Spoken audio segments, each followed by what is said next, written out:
로마서 8장 26절과 27절 말씀입니다. 이와 같이 성령께서도 우리의 약함을 도와주십니다. 우리는 어떻게 기도해야 할지도 알지 못하지만 성령께서 친히 이루다 말할 수 없는 탄식으로 우리를 대신하여 간구하여 주십니다.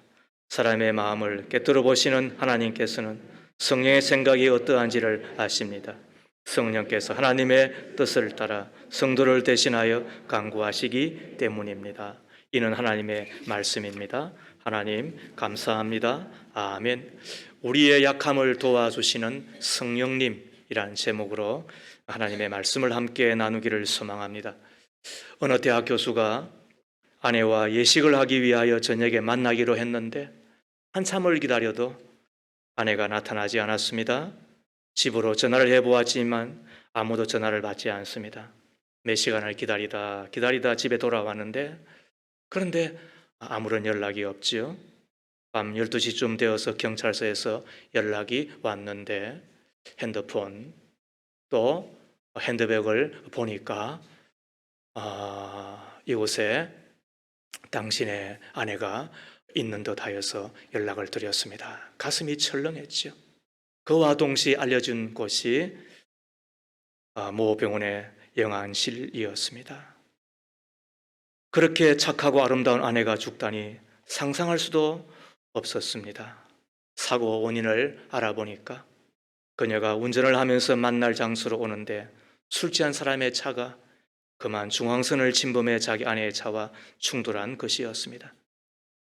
아내는 남편이 대학원과 미국 유학을 하는 동안 학비를 대기 위하여 유치원 교사를 하면서 온갖 뒷바라지를 다 하였는데 오로지 남편의 성공만을 바라며 허리띠를 졸라매며 억척스럽게 살아왔는데 이제 겨우 살만하니까 교통사고가 나서 유명을 달리한 것입니다.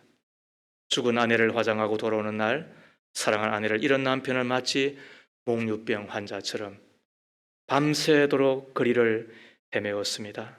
아침이 밝았을 때 그는 비로소 정신이 돌아와 집으로 돌아가려고 뒷걸음질을 치는데 깜짝 놀라지 않을 수가 없었습니다. 다름 아닌 자기의 아버지였습니다. 그의 등 뒤에서 자기의 아버지가 자기를 보고 있었던 것입니다. 아버지는 아들을 위로할 길이 없어 말은 안 했지만 밤새도록 아들의 뒤를 따라 다닌 것입니다. 유난히 아내를 사랑했고 더욱이 아내의 헌신적인 뒷바라지 덕분에 성공할 수 있었던 아들이 아내를 잃고서 미친 사람처럼 방황하는 그 모습을 보며 아버지가 안쓰러워 견딜 수 없었던 것입니다. 뿐만 아니라 충격 속에 빠져있는 아들에게 또 무슨 일이 일어날지 몰라 아버지는 아들을 보호하기 위해 밤새도록 그의 뒤를 따르고 또 따라다녔던 것이었죠. 이와 같은 일을 하시는 분이 또 계십니다. 우리는 그분을 성령님이라고 부릅니다. 무슨 일이 일어날까 조마조마해 하시며 그 일 가운데서 안내하고 지도하시려고 그리고 그 일 가운데 보호해 주시려고 그래서 그분의 이름은 또 다른 이름 보혜사인 것입니다. 보호할 보자 은혜 베푸시는 그 해자 그분이 성령님이세요. 우리와 함께 계시고 우리 안에 계시고 그리고 우리 안에서 일하시는 분이시죠. 왜요? 첫 번째, 우리가 약하기 때문에 그렇습니다. 우리가 강할 필요가 없습니다. 우리는 강하지 않습니다. 강한 척 할 필요가 없습니다. 오늘 본문 말씀을 보십시오. 26절 말씀에 이와 같이 성령께서도 우리의 약함을 도와주십니다. 본문에 보면 우리가 약하다라고 이렇게 단수로 되어 있습니다만 헬라어는 복수로 되어 있다고 합니다. 무슨 말인가?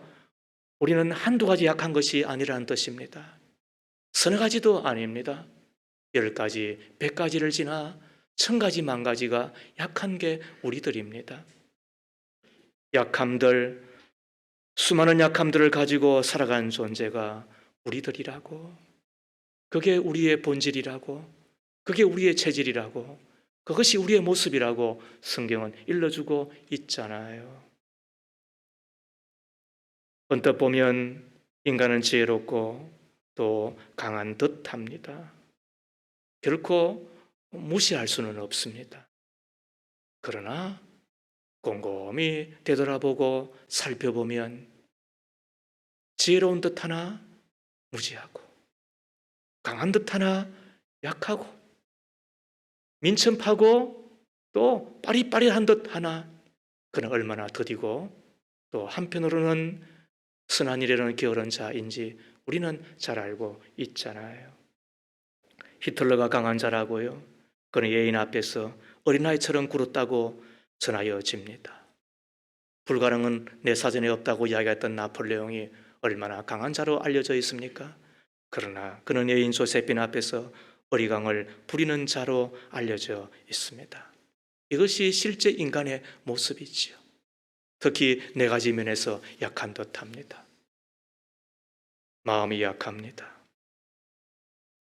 새해를 시작하며 많은 결심하셨죠? 또 이런저런 기도 제목도 가지고 계셨죠? 물론 그 가운데는 내가 붙들고 있는 것도 있겠으나, 그러나 몇 가지나 붙들고 있습니까? 명품 인생 되리라 기도했습니다. 조금 달라지셨습니까?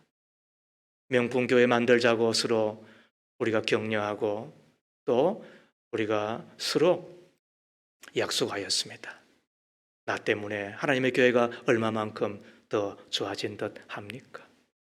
새해가 되면 좀 더 기도하리라, 좀 더 말씀 읽으리라, 좀 더 화내리라, 좀 더 화 안 내리라, 그리고 좀 더 내가 친절하리라. 우리는 얼마나 좋은 결심을 했습니까? 작심삼일이라는 말도 있는데, 지나고 나니, 아니 반년도 채 지나지 않았는데 강한 결심은 강한 절망을 낳는다고, 이마만큼 약한 게 우리들이지 않습니까? 말 한마디 들어도 지옥을 경험하고, 또 말 한마디 우리가 잘 들으면 헤헤헤 그리면서, 그런 내일 또 어떻게 변할지 모르는 것이 오늘 우리란 사실을 기억한다고 한다면 우리는 자신할 수가 없잖아요. 마음만 약합니까? 몸은 얼마나 약합니까? 우리 가운데 안 아프신 분이 있으세요? 4학년이 되면 아프기 시작한답니다. 5학년이 되면 조금씩 아픕니다. 6학년이 되면 여기저기 아픕니다. 그래서 저도 6학년이 되었는데 이제는 아프기 시작합니다. 매우 죄송한 이야기지만 올해처럼 힘든 신방기간도 없었습니다. 은혜 가운데 하셨잖아요. 네, 은혜 가운데 했습니다. 그러나 제 성질머리가 하면은 뿌리를 뽑아야 되니까, 잘하려고 해야 되니까 마스크는 덮어쓰고 말을 하니까 정확하게 3배가 더 힘듭니다. 그리고 제 신방은 들어가면 최소한 1시간은 이야기하고 들어주고 또 묻고, 목사기 때문에 다 그렇게 해야 되는 줄 알지만 어떤 때는 이런 생각까지 듭니다. 내가 왜 이렇게까지 신경을 써야 되나? 내가 왜 이렇게까지 물어야 되고 내가 왜 눈치를 보아야 되나? 무슨 이야기냐 하면 약해졌기 때문에 그런 이야기를 하는 거예요. 6학년이 되니까 그렇더라고요. 근데 7학년이 되면 여기저기 아프기 시작하고, 8학년쯤 되면 학년에 대한 이야기는 80대를 이야기하니까 그때쯤 되면 안 아픈 사람이 아무도 없습니다. 물론 아파야 죽고 죽어야 천국 가는 게 우리들이지만 우리는 얼마나 약한 육신을 갖고 있는지 어르신들한테 제가 늘 이야기하잖아요. 늙어지면 골병 드니까 이제는 일을 줄이십시오. 일을 안 하십시오. 그리해야 하나님 주신 낙을 누리며 살아가는 우리들이라고 말씀을 드려도 잘 듣지를 않으세요. 게으른 것처럼 느껴지시는가 봐요. 뿐만 아니라 예수를 믿고 살아가니까 내가 조금 덜 하면 하나님 앞에 죄송하다는 생각을 하시는가 봐요. 그러나 이제는 그럴 필요 없으시다고 말씀을 드린단 말이에요. 왜? 우리의 육신은 약하기 때문에 그런 거예요. 우리는 작은 유혹에도 약합니다. 남자는 남자대로 유혹이 있습니다. 여자는 여자대로 유혹이 있습니다. 어린이는 어린이들대로 유혹이 있습니다. 청년은 청년들대로 유혹이 있습니다. 중년은 중년대로 유혹이 있습니다. 그러면은 진이 다 빠진 80대 어르신들은 유혹이 없다고요? 아니요.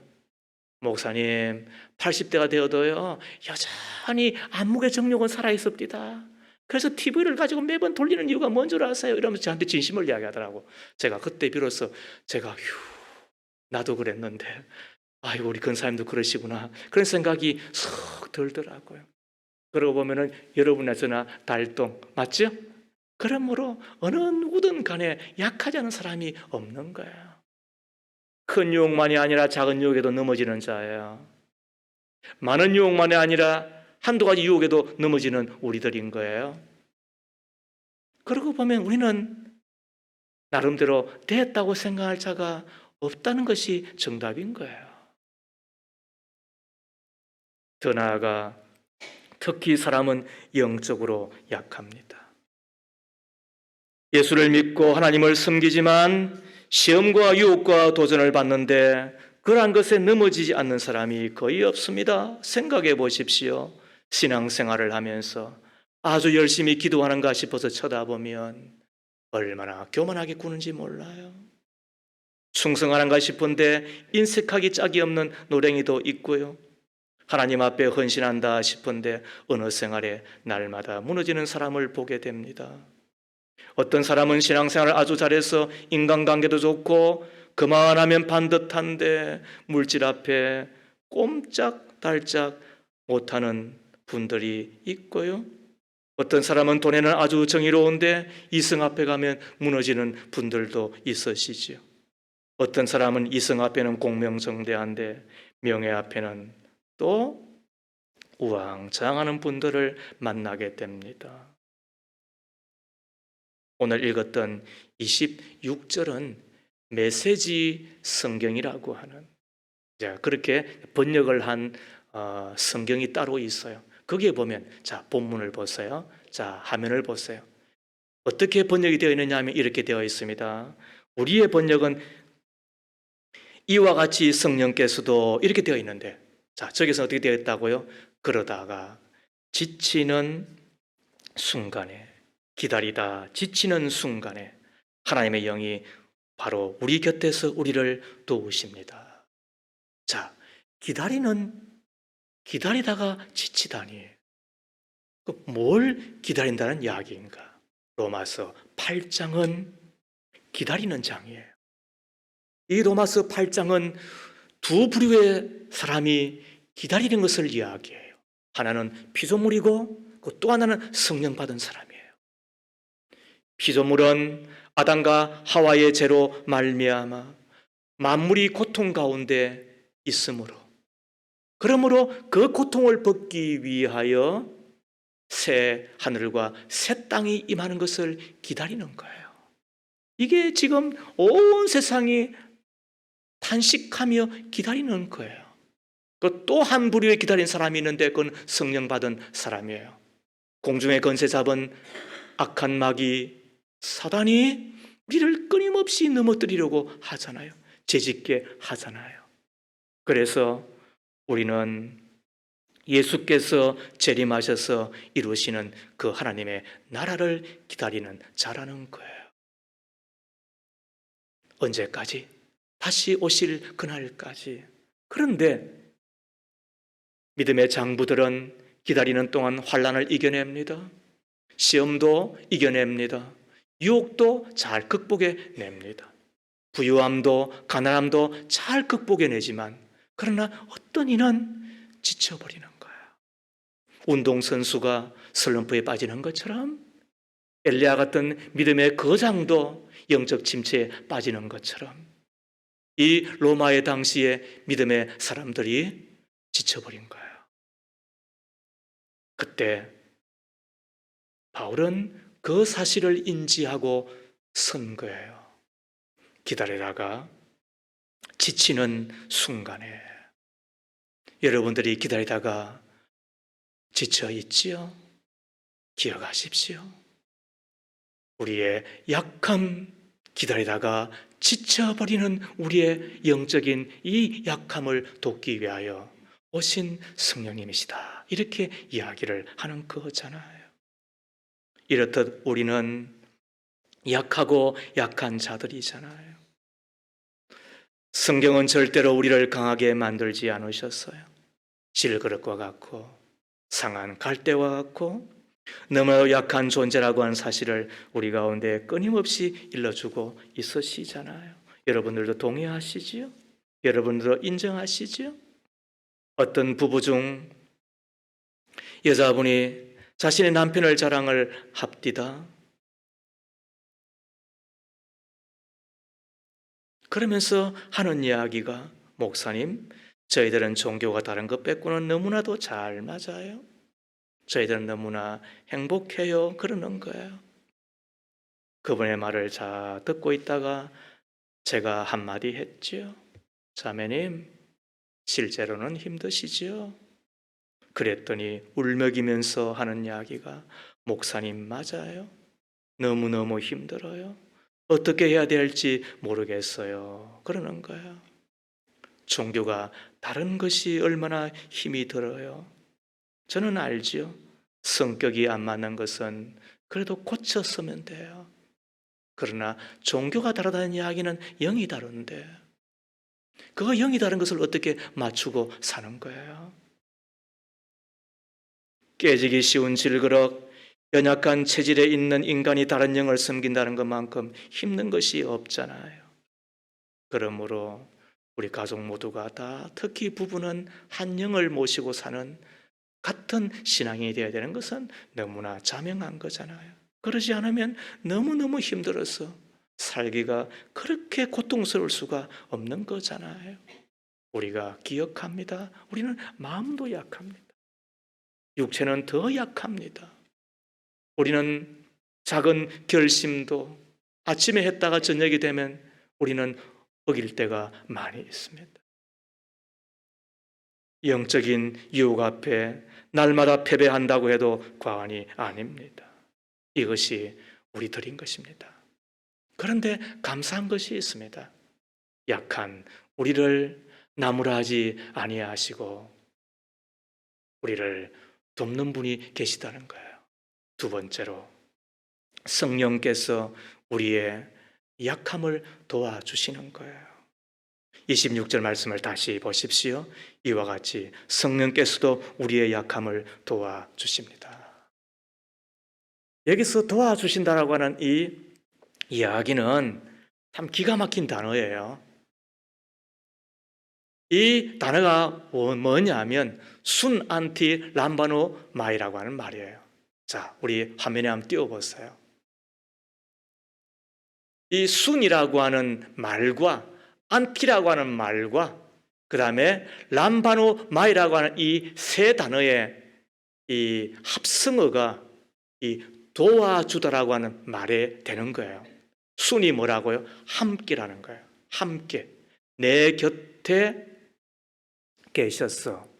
이게 순이라는 거예요. 영어로 말하면 with라는 뜻이 되겠죠. 그 다음에 안티라고 하는 게 뭐냐면 반대편에서라는 뜻인 거예요. 건너편에서. 내가 할 수 없는 곳에서.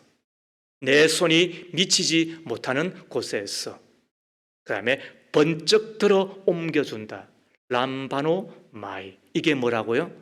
성령께서 하시는 일인 거예요. 성령께서 어떻게 한다고요? 자, 보세요. 내 곁에서 나와 함께 다정하게 계시며 내가 감당할 수 없는 저 건너편에서 내가 보이지 않는 곳에서 내 능력이 미치지 못하는 곳에서 내가 안고 있는 문제를 어떻게 한다? 번쩍 들어서 옮겨주시는 분이 누구다? 그게 성령. 그분이 하시는 일이 뭐다? 그게 순, 안티, 람바노, 마이. 그게 나를 도와주시다 이런 뜻이 되는 거예요. 우리가 인생을 살아가다 보면 큰 통나무가 내 앞에 턱 걸치듯이, 그래서 내가 더 이상 앞으로 전진하지 못할 때가 있으시잖아요. 우리 인생을 살아가는 어느 날 거대한 바위가 내 앞을 가로막고 있습니다. 치우지 않고서는 어떤 일도 해낼 수 없을 때가 있으시잖아요. 내가 인생을 살아가다 보면 어떤 문제 앞에 안절부절하고 우왕좌왕하고, 그래서 꼼짝 못할 때가 왜 없겠어요? 그런데 내가 어떻게 할 수가 없어요. 도움을 구하죠, 친정에다가, 내 본가에다가. 그런데 한계가 있잖아요. 한 번은 도와줄 수 있다 하더라도, 그러나 두 번, 세 번 어떻게 도울 거예요? 더 나아가 여러분, 그 부모도 30년 동안 키운데도 불구하고, 그것도 어릴 때부터 품에서 안고 키우는데도 불구하고 안 바뀌었는데, 내가 10년, 20년 살고 내 남편을, 내 아내를 어떻게 변화시킬 거예요? 그러므로 우리가 한편으로는 좌절할 수밖에 없는 거예요. 한편으로는 내가 저런 인간하고 어떻게 내가 사나, 그럴 수밖에 없는 거잖아요. 왜? 그 부모도 못 바뀌어 주었는데, 목사인 저도 제 아들 다 못 바꾸었는데 내 남편 어떻게 바꿀 거예요? 장로 근사의 딸도 못 바꾸었는데, 여러분, 아들이, 남편이 어떻게 바꿀 거냐는 거예요. 못 바꾸는 거예요, 여러분. 그때 우리가 좌절할 수 있잖아요. 실망할 수 있잖아요. 그런데 우리가 믿는 바가 뭐예요? 순 안티 람바노마이, 도우시는 분이 있다. 번쩍 들어서 옮겨주시는 분이 있다. 이 시간, 오늘 주일 예배 시간을 당하여 하루에 토막과 같은 귀한 시간을 예배하며 나온 여러분들, 이제는 우리가 안심하셔도 돼요. 하나님 앞에 감사할 수 있으셔도 된단 말이에요. 그게 뭐냐? 주께서 나를 도우시는데 내 무거운 짐, 실패 언덕 앞에서 우왕좌왕하는 그 무거운 죄의 짐, 내가 꼼짝 못하고 어떤 때는 내가 희망이 있는 건가 여길 그때 내 그 짐을 들어서 번쩍 들어서 옮겨주시는 그분이 성령님이심을 믿기를 바랍니다. 그래서 우리가 감사할 수밖에 없는 거예요. 이 돕는다라고 하는 그게 무슨 말이냐 하면, 날마다, 그리고 지금도 돕는다는 현재형이라는 거예요. 어제만 도운 게 아닙니다. 오늘도 돕는 겁니다. 오늘도 도와주시는 하나님은 내일도 도와주실 것입니다. 내 젊은 날 나와 함께했던 그 하나님이 지금뿐만 아니라 내 노년에도 나를 도와주시는 줄로 우리는 믿는 것입니다. 조형 미술을 하는 건길중 박사가 계십니다. 미국으로 이민을 가 작품 활동을 하면서 그의 탁월한 능력을 인정받아 세계 10대 조형 건축가로 선정이 되었습니다. 얼마나 좋습니까? 돈도 제법 벌었습니다. 남들의 부름을 사는 위치에 섰습니다. 그런데 사형 선고를 받습니다. 식도암이었습니다. 음식을 제대로 섭취할 수 없으니 하루가 다르게 야위어갔고, 의사들도 더 이상 가망이 없다고 손을 들자 가족들은 장례 준비를 할 수밖에 없었어요. 그때 이분이 갑자기 이런 생각이 들었대요. 내가 한 생을 살면서 하나님을 위해 산 것이 무엇인가? 과연 하나님의 영광을 위해 살았다고 말할 수 있을까? 솔직히 나의 예술과 명예를 위해 산 것밖에 없고 신앙생활이라고는 고작 주일에 교회 나가는 정도였으니 하나님 앞에 섰을 때에 내가 뭐라고 이야기를 할까? 이렇게 고민에 빠졌을 때 가족 중에 한 사람이 연변과기술대학, 연변과기대지요, 그 총장으로 계시던 김진경 박사, 김진경 목사님의 설교 강의 테이프를 전하여 주더래요. 병상에 누워 설교 테이프를 듣기 시작했습니다. 여러분은 하나님이 가장 기뻐하시는 삶이 무엇인지 압니까? 복음을 모르는 사람에게 복음을 전하는 것을 구심점에 두고 인생을 설계하는 것이지요. 하나님의 영광을 위해 살고 싶다면 연변과학기술대학으로 오십시오. 중국의 젊은이들이 기다리고 있습니다. 그들에게 복음을 전할 수 있습니다. 그들의 장래를 위해서 하나님이 영광을 받으실 수 있도록 하늘에 썩어지는 미랄이 될 수 없습니까? 도전과 그리고 초청의 설교였습니다. 이 설교를 듣는데 가슴을 후벼내는 듯한 아픔이 있고 그런 감동이 밀려오더라는 것 아니겠습니까? 그때 눈물을 흘리며 간절히 기도했습니다. 하나님, 제가 진작 복음을 전해야 한다는 사실을 알았다면 얼마나 좋았을까요? 그러나 지금은 하고 싶어도 이렇게 병든 몸 되고 말았으니 주여 불쌍히 여겨 주옵소서. 그런데 이상한 일이 일어났습니다. 차갑고 메말랐던 손이 따뜻해지기 시작을 하고 무언가 먹고 싶은 생각이 들더래요. 그럼 가족들에게 병상에서 자기를 앉게 해달라고, 그리고는 꽂혀있던 호수줄을 빼고서는 근근이지만은 미음을 먹기 시작을 했는데 동시에 회복이 되기 시작한 거예요. 의사들도 깜짝 놀라였죠. 어느 정도 거동이 가능해지자 그는 부인과 함께 미국을 떠나 중국 연변으로 갑니다. 그리고는 연변 과기대 건축과 교수로 일을 하며 날마다 기쁨에 충만한 가운데 하나님을 위해 남은 생을 봉사하게 되었죠. 내 평생 하나님의 영광을 위해 살리라 결단하였더니 주여 나를 불쌍히 여겨 주십시오. 나를 도와주십시오라고 했더니 그때 오신 분이 누구예요? 그를 만져주신 분이 누구예요? 그의 병을 번쩍 들어서 옮겨주시고 그에게 대신 건강으로 채워주신 분이 누구예요?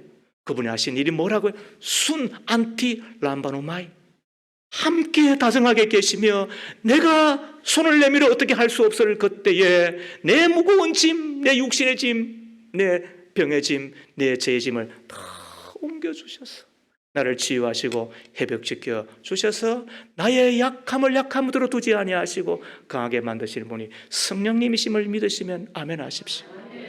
여러분, 그런 겁니다.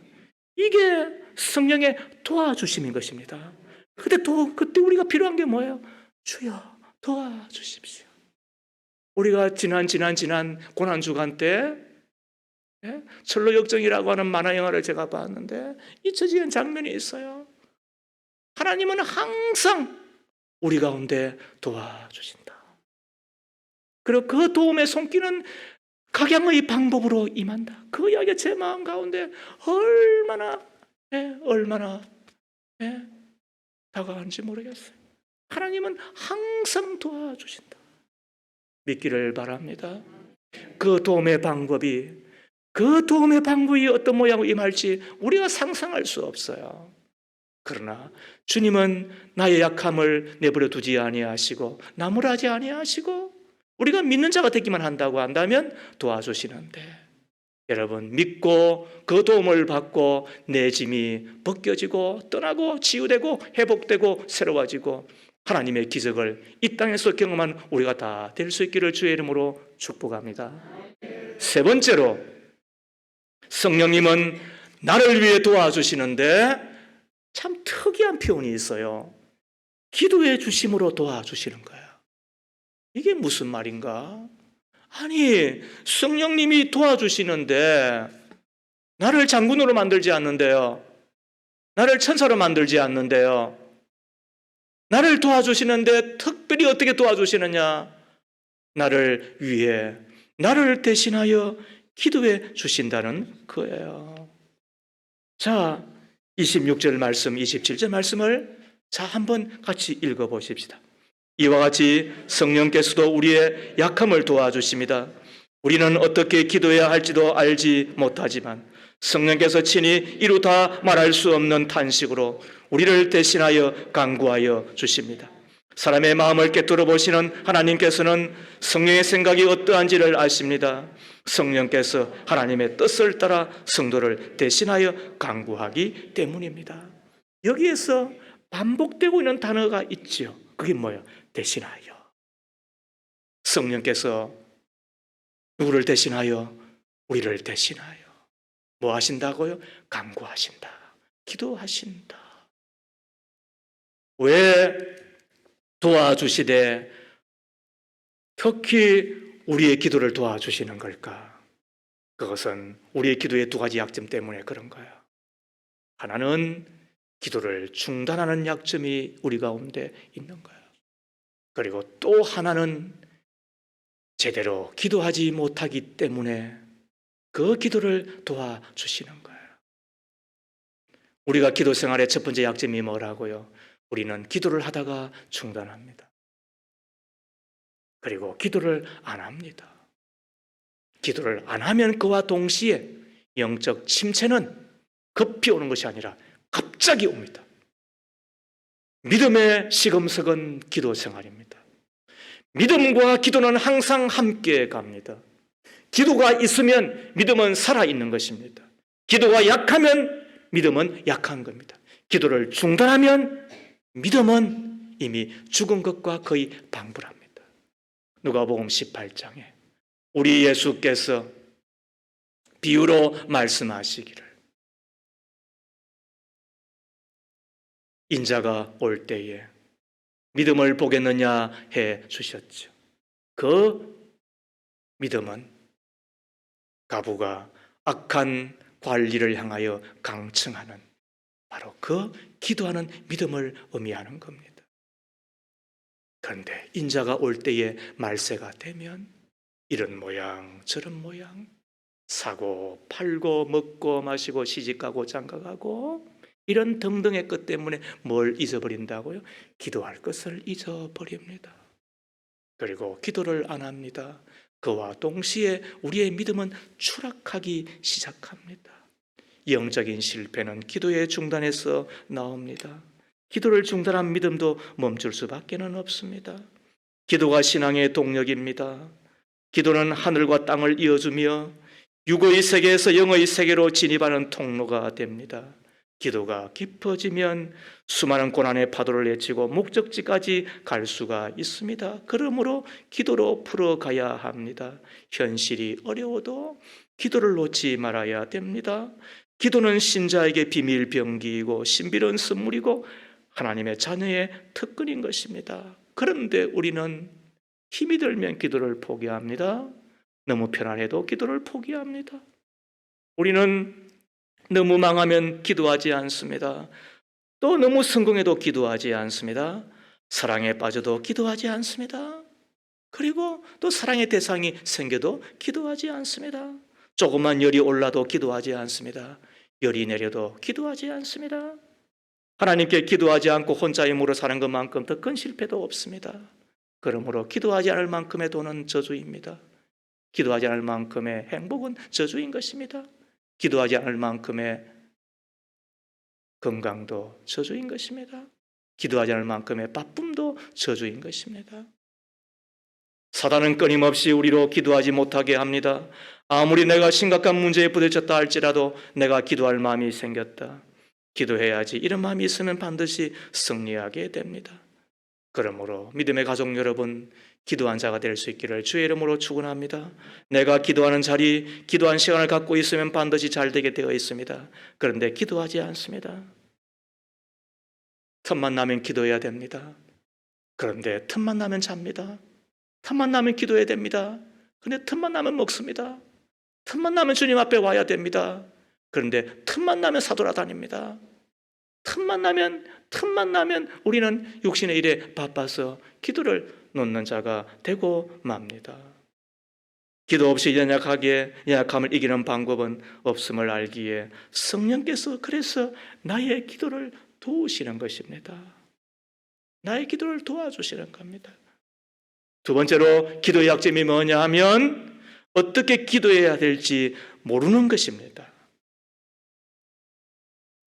26절 중반절에 우리는 어떻게 기도해야 할지도 알지 못하지만 성령께서 친히 이루 다 말할 수 없는 탄식으로 우리를 대신하여 간구하여 주십니다. 우리는 기도하지 못할 뿐 아니라 어떻게 기도해야 할지를 잘 알지 못합니다. 사도 바울을 보십시오. 위대한 하나님의 종이잖아요. 그런데도 불구하고 그도 그럴 때가 있었습니다. 자기 자신에게 있는 몸의 가시, 고질병이었죠. 간질이라고도 하고 안질이라고도 하고 물론 얼마나 고통스러웠겠어요. 그런데 그 몸에 있는 가시를 뽑아달라고 없애달라고 주님 앞에 저리 기도하되 몇 번? 세 번. 세 번이라는 이야기는 그냥 단순한 세 번을 말하는 것이 아닙니다. 그만큼 하나님 앞에 기도하였습니다. 그런데 하나님은 내 약함이 나의 강함이 나타나는 통로가 된다. 그러므로 그가 약함, 그 고질병 고쳐달라고 하는 것은 바른 기도가 아니었습니다. 누군데도 불구하고 그런 기도를 한다고요? 바울인데도. 이 고린도후서 12장은 그가 삼청천에 올라가 하나님 보좌에서 들려주시는 주님의 음성을 들었을 때입니다. 그는 죽은 자도 살려냈던 자입니다. 그의 손수건을 만지면, 그의 그림자를 만나면 귀신이 떠나가는 그런 위대한 하나님의 종이었습니다. 교회를 몇 개나 세웠습니까? 우리는 행보한 동행 한 편도 적기가 쉽지 않은데 그는 성경을 무려 12권을 지어냈던 사람입니다. 그것도 자판이 있어서 지울 수 있고 혹은 복사를 해서 옮길 수 있는 그런 기능이 있는 전혀 없을 그때에 안질이 있어 눈이 약했다고 하기 때문에 그는 그의 필사자가 있어서 로마서 같은 경우는 처음부터 끝까지 다 구술을 해야만 했던 그런 처지였습니다. 그만큼 위대하고 위대한 하나님의 종이었는데도 불구하고 어떤 기도는 억지를 부린 듯합니다. 그때 하나님은 그 기도를 거절하셨습니다. 그리고 거절한 것이 그를 위대한 종으로 만들어 내어 주었던 것이지. 이것이 우리의 약점입니다. 기도 생활 오래 함에도 불구하고 기도가 뒤죽박죽을 지나 기도가 영 엉망입니다. 중언부언하고 그 다음에 지성이면 감천인 것처럼 말이죠. 정성을 들이면 기도가 응답될 줄 알고 그렇게 합니다. 하나님의 뜻하고는 상관이 없는 기도. 출애굽을 한 민족이 홍해를 건너 광야를 지나가는 동안 만나에 질렸는지 고기 먹겠다고 저들이 울고불고 하나님 앞에 기도하였을 때 하나님은 응답하시잖아요. 얼마나 좋았겠어요. 메추라기를 보내어 무려 한 달 동안을 그 고기를 먹게 하였으니. 그러나 성경은 정확하게 이렇게 적고 있습니다. 그 이후에 저들은 영혼이 파리하여졌다. 영혼이 메말랐다. 그들은 응답은 받았으나 거기에 응답은 받았으나 저들의 영혼에는 전혀 유익하지 않았다. 그러므로 우리는 기도를 잘하는 자다, 잘 못하는 자다, 잘 못하는 자다. 특히 우리가 깨어서 기도하고 나름대로 기도의 용사로 서 있지만은 그 하나님의 뜻하고는 전혀 상관없는 기도를 하고 있는 자인지도 모르겠습니다. 바울이 그랬다고 한다면 그때 우리의 기도를 도울 뿐만 아니라 우리의 그 중언부언하고 혹은 기도하는데도 자고 졸고 남의 기도 소리에 들려서 짜증내고 또 혹은 이런저런 것에 기도에 방해받고 있을 그때 바로 그 자리에서 나를 대신하여 기도해 주시는 분이 계시는데 그가 누구다? 성령님이시다. 27절에 사람의 마음을 깨뜨려 보시는 하나님께서는 성령의 생각이 어떠한지를 아십니다. 성령께서 어떻게 한다고요? 하나님의 뜻을 따라 간구해 주시는데 성도인 나를 대신하여. 그래서 그 기도의 자리를 내가 지켰기 때문에 응답받는 것이 아닌 것 같아요. 내가 기도를 많이 했기 때문에 응답받는 것도 아닌 것 같아요. 네, 기도를 도우시되 나를 대신하여 하나님의 뜻을 따라 간구해 주시는 그 성령님 때문에 그 성령님의 간구를 주께서 들으시고 그래 내가 응답하마 내가 응답하며 그래서 주시는 선물이지 않겠습니까?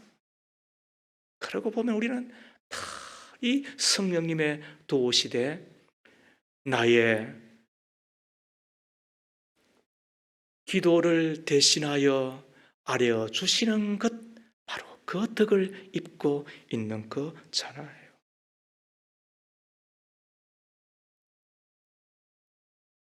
성령께서 기도하지 못하는 나, 생각 없이 중언부언하는 나, 회개할 때 숨겨놓고 태연하게 다른 기도하는 나, 그저 형식적으로 기도하는 나, 기도하면서도 엉뚱한 생각에 빠져 있는 나, 기도한다고 앉아있지만 도저히 기도가 되지 않으면서 그냥 체면 때문에 앉아있는 나 대신하여 기도해 주시는 그것 때문에 내가 지금까지 응답받았다고 생각한다고 한다면 우리가 어떻게 해야 되나요? 이 성령의 도우심을 받으며 사셔야 되죠. 이 성령의 도우심을 받기 위해 두 가지만은 반드시 기억하십시오. 첫 번째, 기도하며 늘 기도하며 사십시오. 26절 말씀에 우리가 말씀을 잘 깨달아야 돼요. 이와 같이 성령께서도 우리의 약함을 도와주십니다. 우리는 어떻게 기도해야 할지 알지 못하지만 성령께서 친히 이루다 말할 수 없는 탄식으로 우리를 대신하여 간구하여 주신다는 이 말의 뜻이 뭘까요? 내가 기도라도 하고 있으니까 나를 대신하여 기도하신다는 뜻이잖아요. 어떤 이는 그래요. 성령께서 나를 대신하여 기도한다면 야, 이제는 기도 안 해도 되겠다. 그런 바보가 어디 있어요?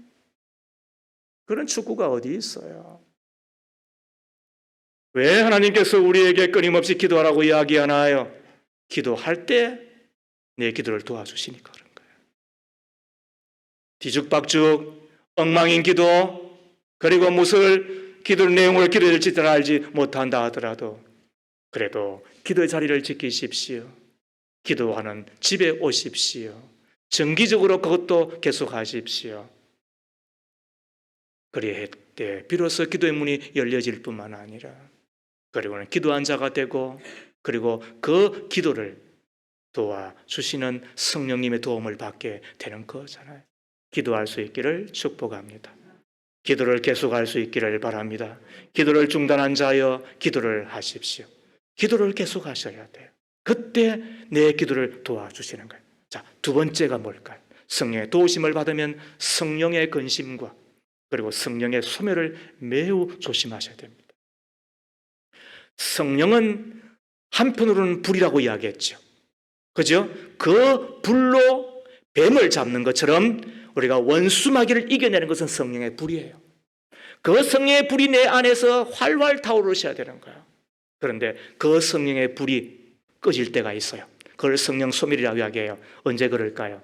그거는 성령의 감동하심을 내가 무시할 때 그런 거예요. 자, 우리는 지난주에 뭘 배웠어요? 청빈에 대해서 배웠죠? 자, 청빈 뜻이 뭐예요? 하나를 실천해 보셨어요? 그때 성령께서 내 마음 가운데 주시는 감동이 있는 거예요. 아, 성령은 자유이지, 해방이지, 무엇으로부터. 이때 성령이 도우시는 거예요. 감동을 내 마음에 받을 때, 아, 성령은 봉사이지. 그래서 내 끝이라도 하나라도 떼어서 내가 섬기려고 봉사하려고 마음이 있을 때 성령은 도와주시는 거죠. 성령은 신앙의 고백이죠. 그래서 믿음 안에서 돈 버는 것도 돈 모으는 것도 돈 쓰는 것도 늘 신앙의 고백이 될 만큼 우리가 그렇게 할 때 어떻게 한다고? 성령이 주시는 감동을 내가 받을 때에 어떻게 한다고? 나를 도와주시는 거지요. 그런데 그 성령의 감동을 무시한다고요. 그러면 탁 돌았으면 다 잊어버려요. 뭘 돕겠다는 거예요? 성령은 하나님의 말씀이 있을 때 도와주신대요. 그래서 성령의 검, 하나님의 말씀이라고 그랬잖아요. 내 마음 가운데. 여러분, 아담의 실패는 성령 암송의 실패였습니다.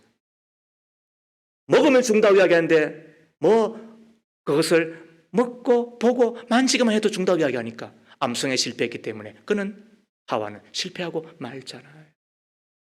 여러분, 우리가 성령의 감동을 우리가 받을 때 부활은 뭐라고 얘기했어요? 질서라고 이야기했죠. 질서는 정리정돈을 지는 넉넉함, 사랑이라고. 우리가 그 한마디라도 기억하고 그 감동을 내가 받아들일 때 비로소 성령이 도와주시는 거예요. 그런데 그 성령의 감동을 이제는 기도하며 살아야지 오늘 이렇게 말씀하시잖아요. 성령의 도움을 받으며 살아야지 이렇게 말씀하시잖아요. 강한 척 하지 마. 똑똑한 척 하지 마. 건들건들 거리지 마. 이렇게 말씀하시잖아요. 그러면 주님 앞에 머리를 팍 숙여야 되는 거예요. 그때 성령은 나를 도와주시는 거예요. 그런데 그 감동을 내가 어떻게 한다고요? 거절하고 무시하면 성령은 불이기 때문에 꺼진다고. 그게 성령 소멸이에요. 이 소멸을 조심해야 돼요. 또 하나가 뭘 조심해야 된다고요? 그는 성령의 근심이에요. 성령은 매우 인격적인 분이에요. 1년 된 송아지보다도 더 인격을 갖고 계신 분이세요. 예수께서도 내가 바깥에 서서 문을 두드리노니 똑똑똑, 그 두드리는 문에는 뭐라고요? 바깥에 열쇠 고리가 없어요. 안에서 열어야만 비로소 들어갈 수 있는 문이에요. 이것이 마귀와 틀린 거예요. 마귀는 우리에게 전혀 동의를 구하지 않아 우리를 공격에 들어와서 우리를 장악해 버린다고요. 그러나 예수님은, 성령님은 어떻다고? 매우 인격적인 분이기 때문에 똑똑똑 내가 들어가도 되겠니? 이렇게 묻는 거예요. 그런데 그분은 우리 가운데 오셔서 내 중심에 내 왕자를 차지하고 계시지만, 내가 습관적인 죄를 지을 때, 내가 불의 가운데 빠질 때, 내가 실수를 가장하여 자꾸 악을 행하면 성령님은 슬퍼하시는 거예요. 그게 성령의 탄식이고 그게 성령의 근심인 거예요. 성령은 소멸하기도 하지만 성령은 우리 가운데서 아파하고, 그리고 성령은 우리의 모습을 보고서 고통스러워 하시는 거예요. 그때 성령은 미안한 약이지만 더 이상 우리를 도와주실 수가 없는 거예요. 그래서 하나님의 교회에 오면 한없는 겸손, 그리고 전심을 다하여 내 주님 앞에 깨끗하게 살려고 하셔야 된다고. 남들은 뭐 다 그렇게 사는데, 뭐 목사도 그렇게 살고 교회 장로도 그렇게 살고 교회 보니까 내 아버지도 그렇게 살더라야, 그렇게 살지 않은 사람이 어디 있냐라고 이야기할 그때도, 아니, 오직 예수, 오직 은혜, 오직 이 길밖에 없다고 하는, 오직 내 주님의 말씀밖에 없다는 사실을 기억하고, 그 감동을 내가 받을 뿐만 아니라 주님의 말씀에 반하는 악이나 독이 있다고 한다면 버리면, 그때 성령님은 나를 도우셔서, 그리고 나의 기도를 도우셔서 이 나그네와 같은, 이 광야와 같은 삶 가운데서 우리를 지키시고 보호하시고 우리의 짐을 번쩍 들어서 옮겨주실 뿐만 아니라 주님을 만나는 그날까지 우리의 보호자로, 우리의 보혜사로 우리를 특별히 아끼시고 보호하시고 우리를 축복하시고 기적을 베푸시고 주님을 만나게 해 주실 것인데, 기도한 자가 되기를 바랍니다. 성령을 소멸케 하거나 건식케 한 죄에서 벗어나 성령을 환영하며 성령을 인정하며 성령님을 마음속에 모시고 성령으로 충만하게 살아 약한 인생, 우왕좌왕 우물쭈물하지 말고 우리가 반드시 직신 인생을 걸어 승리하고 이기는 자가 다 되시기를 주의 이름으로 축복합니다. 하나님 아버지, 이 시간 나의 연약함을 돕기 위하여 오신 성령님을 인정합니다.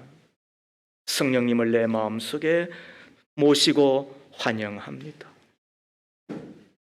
강한 척하였던 저희 용서하시고 다 벗어버리고, 주여 약한 체질 그리고 약한 본성을 갖고 있는 저희들 불쌍히 여기시고 도와주시옵기를 간절히 비옵니다. 오셔서 나를 도우시되 다시 기도한 자가 되게 하옵소서. 성령의 감동을 주실 때마다 아멘하게 하시고, 성령께서 지적하실 때마다 악과 독을 버리고 이제는 착한 자로 하나님의 편에 서서 믿음의 사람으로 살아가기에 힘쓰는, 그리하여 성령으로 충만한 자가 다 되게 하옵소서. 예수님 이름으로 기도하옵나이다. 아멘.